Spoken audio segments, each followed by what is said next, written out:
हरिपुर इलाके में नाले में तब्दील हुआ सड़क, निवासियों ने किया क्षोभ प्रकट।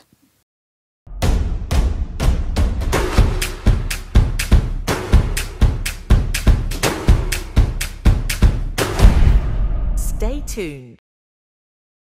फुलबाड़ी 1 नंबर अंचल के अंबिका नगर संलग्न हरिपुर इलाके में सड़क पर नाली का पानी बह रहा है, जिससे सड़क लगभग नाले में तब्दील हो गई है। इसको लेकर निवासियों ने क्षोभ प्रकट किया है। बताया गया है कि यहाँ के निवासी कई वर्षों से नाली की समस्या से जूझ रहे हैं। समस्या के समाधान के लिए उन्होंने स्थानीय प्रधान से भी शिकायत की, फिर भी समस्या का समाधान नहीं हुआ। फिलहाल स्थिति काफी खराब हो गई है, जिससे इलाके के लोग नाराज हैं। निवासियों ने आरोप लगाते हुए कहा कि उन्हें हर दिन गंदे पानी से होकर गुजरना पड़ता है। दुर्गंध से असहनीय माहौल बन गया है। प्रशासन कोई कदम नहीं उठा रहा है। प्रधान से शिकायत करने पर कोई फायदा नहीं हुआ। यहाँ तक कि प्रधान के पास जाने पर उन्होंने कहा कि वह अपने इलाके के निवासियों को नहीं जानती है। निवासियों ने कहा कि सड़कों की मरम्मत और निकासी नाला बनाई जाए, नहीं तो वे आंदोलन पर उतरेंगे।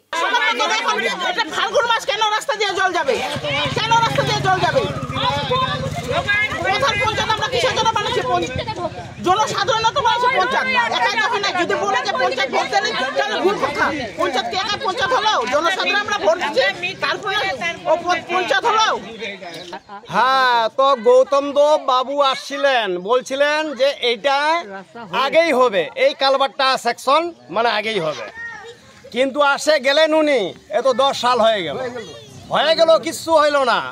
কিন্তু খালি এখানে দেখে এই যে দেখেন কেচরা, এইটা মুন্সিপালিটি, এইটা হলো মুন্সিপালিটি। যতগুলো আছে এখানে হরিপুর গোয়ালাপট্টির থাকে, এখানে মুন্সিপালিটি হলো কোনো জায়গা নেই যে এই জায়গা ফেলানোর। এই যে দেখো মুন্সিপালিটি দেখেন এইখানে আছে কেচরা, এখানে ভর্তি আছে, কিন্তু কাকে মানা করবেন আপনি?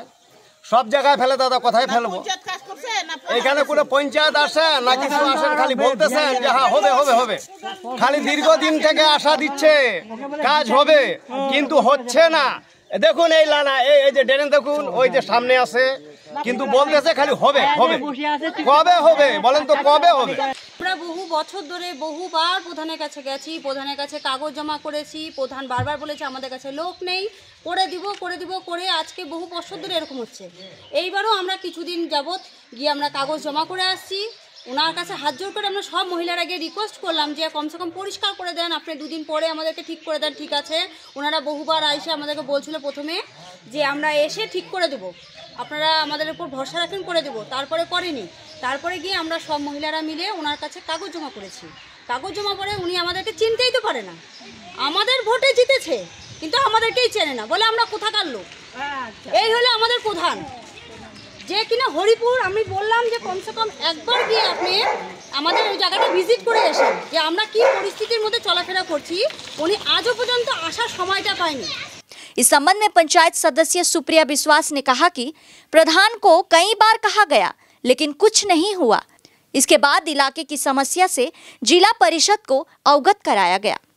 দেখুন এটা সত্যি এটা বেশ কয়েকদিনেরও সমস্যা, অনেক দিন হয়ে গেছে এটা। অ্যাকচুয়ালি প্রথম কথা যদি বলি তাহলে তো আমাদের লেবারের ক্যাপাসিটি আমাদের নেই। 100 দিনের যে লেবার সাফিসিয়েন্ট লেবার থাকতো আগে, সেটা নেই, বন্ধ হয়ে গেছে। সেন্ট্রাল গভর্নমেন্ট সেটা বন্ধ করে রেখেছে এবং লেবাররাও কাজ করতে পারছে না, তাদেরও অনেক প্রবলেম হচ্ছে। তো ঠিক আছে, সেটা আলাদা বিষয়। আর আরেকটা মেন বিষয় হচ্ছে এই যে ড্রেনের জলগুলো রাস্তায় চলে আসছে, আমাকে জানানো হয়েছে। আমি 2-3 বার গেছি, সেখানে দেখেছি এবং আমি অনেক চেষ্টা করেছি গ্রাম পঞ্চায়েতে এটা জানানোর এবং জানিয়েছি। পরবর্তীতে ওখানকার বাসিন্দারা ওরা একটা লিখিত অভিযোগও করেছে, আমার কাছে একটা চিঠি করেছে এবং মানে কপি টু করে আমার কাছে করে তারপর ওরা প্রধানের কাছে নিজেরাই গেছে। ওই এলাকায় মোটামুটি 50-60টা বাড়ি, মানে তাদের গেটের সামনে জল আছে, ড্রেনের জল, নোংরা জল, তারা বাড়িতে ঢুকতে পারছে না। এবার যার জন্য ওরা প্রধানের কাছে দ্বারস্থ হয়েছে। আমার কাছে আসার পরে আমি বলেছি, দেখো আমার তো লেবার নেই, আমার পক্ষে তো এটা করা সম্ভব হচ্ছে না, তাহলে তোমরা প্রধানের সঙ্গে একটু কথা বলো। আমিও জানিয়েছি ব্যক্তিগতভাবে, ওরাও জানিয়েছে, কিন্তু সেটা 1 মাসের ওপরে হয়ে গেল, এখনো পর্যন্ত কেন হচ্ছে না আমি এই বিষয়টা সত্যি নিজেও খুব একটু অবাকই হচ্ছি। গ্রাম পঞ্চায়েত থেকে করার কথা, যেহেতু লেবার নেই, আমি এই কথাটাই বলছি, লেবার নেই, তা সেখান থেকে আমাদের বিপদকালীন অবস্থায় বা দুর্গতদের যেমন পাশে দাঁড়ানোটা তো আমাদের ডিউটি একটা না, কর্তব্যের মধ্যে পড়ে। তা সেই জায়গায় দাঁড়িয়ে মনে হচ্ছে গ্রাম পঞ্চায়েত থেকে এটা 2-1টা লেবার দিলেই কাজটা খুব তাড়াতাড়ি সমাধান হয়ে যায়।